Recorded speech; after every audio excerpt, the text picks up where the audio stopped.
probably the bigger news is this right here. Dana White saying that Brock Lesnar told him he's retiring, and because of that, they're moving on with the Stipe Dude, Daniel Cormier fight. Yeah, which happens in July. You know what this reminds me of? Does anyone else feel bad for Stipe, right? So what happens here is Brock Lesnar is that dime piece bombshell. He's the hot one who you're always chasing. You hooked up with once, but you're trying to wife up. And Stipe's that loyal, well-read, down-to-earth mom, right? And you're like, no, I know. Well, no, I know that's there. But I'm coming up here. I'm aiming for the stars. And then once that fucking superstar, Brock Lesnar, of a dime piece with tits, goes, I'm not into this game. I'm just going to keep fucking other dudes. You go, all right, let's settle down with wifey here. That's what happened. So poor Stipe, who's been sitting out this entire time, just been like, dude, please pay attention. I'm over here. Remember, I'm one of the greatest of all time, if not the greatest. I'm over here. Then finally, once Brock went, I'm just going to fucking cock tease you guys. I'm out. The UFC went, Stipe, you're up, buddy. You're up. You're up, pal.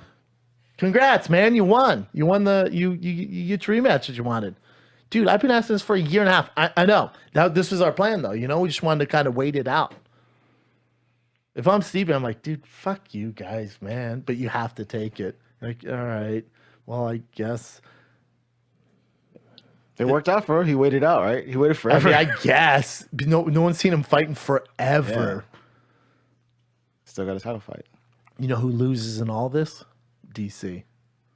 All right. So you're going to fight Stipe for a second time. You knocked him out in 3 minutes in the first round. Doesn't get any more definitive, doesn't get any more black and white as that. You beat him, you knocked him out. Now you're supposed to fight Brock Lesnar and get paid so much money, you're going to ride off to the sunset. So Brock's gone. Now you got to fight Stipe again. Probably going to be a tougher fight. Yep. Stipe won't make the same mistakes. And the first one was in a blockbuster. I don't know do we know the ratings? Now picture this. Ready for this? This is how fucked DC is.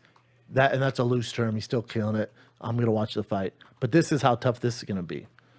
So DC versus Stipe, which is an amazing super fight, which I love this matchup for a second time. Such a big fight, right? That first super fight did how many? Just under 400,000. So check this out. That's not great. I guess anything over 300, the UFC does well. But for those guys, it's not life-changing money. So DC versus Stipe, when it was easy to buy pay-per-view in July of last year, in that July 7th card, right, they put all their marbles, usually that and the New Year's card. So that July is one of their biggest card. The super fight of DC Stipe is fucking huge. That does under 400,000 buys. Now, you're trying to sell me on DC Stipe again. We saw DC already knock him out. Stipe hasn't been relevant since July 7th of 2018. Now you put it behind 2 paywalls. And you got to sell that thing now. So if when it was easy and it only did under 300 or under 400,000 buys, think what it's, let's say it probably cuts down in half. Now you have to behind 2 paywalls. It also messed up with Curtis Blades. He tweeted something out like, screw you, Brock Lesnar, for screwing up the whole division. Listen, I love Curtis Blades. He was never like, it's just the UFC's. They're always going to make their money off the Brock Lesnar's, those big stars. So that they're waiting for that. It's nothing against Curtis Blades. That's everyone. I think what happened with Brock, to be honest, is he went, hold on, you're going to have me fight DC, and my fans who aren't balls deep in the UFC, they have to go through 2 paywalls to get to me now. What's your last pay-per-view? Holy fuck, you only did 70,000 buys? Well, no, dude, I do this because I make a shitload of money. You have to give me a guarantee now. And the UFC is probably like, that's not what we do. So he's like, pros, cons, and the USADA shit, I'm out. It's too difficult now. 2 paywalls, USADA, I'm out. I'm fucking out. It's not worth it to me. You make me jump through too many hoops. Not too many people are going to see this now. I'm out. That's what I think happened. Why else would you have a change of heart this late? What's the one thing that happened since last time Brock Lesnar fought?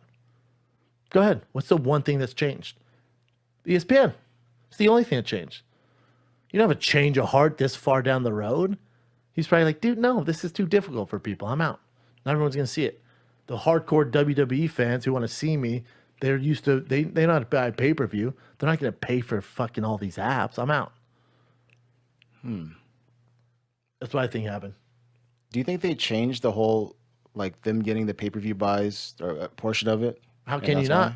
Because before you didn't make money as a fighter till you went over 300,000 buys to get pay-per-view points. No one's hitting 300,000 buys right now. So, you know. So Brock's like, well, what's my deal? Well, we'll do the same deal. But it's behind 2 paywalls, dude. We can't do the same deal. I need a guarantee because I'm going to launch your network. Because how much am I worth to the network of all these people buying the subscriptions now? It's a whole different line of communications now. The negotiations are, especially a guy of Brock Lesnar's level, a guy of Conor McGregor's level. If Ronda Rousey come back, those are the only 3 that can change the game, really. If for them to come back, like, hold on, it's a different game now. Before, with the UFC, I get a point of pay-per-view money. But now it's behind 2 paywalls, which my fans would have to buy and subscribe to your app, which you guys get paid on. I'm not getting paid on that. That's not my contract. But what are my millions of followers, what's that worth to you guys? Now it's more than fighting, because now you're asking them to download the app and be loyal members of your app, which you own, which I don't have part of. So people like Conor, Ronda, and Brock, their managers or agents have to look at this as a different business. Yeah. I'm wondering if they're even telling him the numbers, or they're just giving him one flat rate. That's the problem. Because they might go, hey Brock, $5 million. He's like, $5 million to do what? What is this worth to you down the road? Of all the subscribers coming over from the WWE network that have to watch us behind 2 paywalls now. What's that worth? More than $5 million. Yeah. Darren Till, he was off social media for a while. He posted this a few days ago, and it's kind of bizarre. I'll show you this picture right here.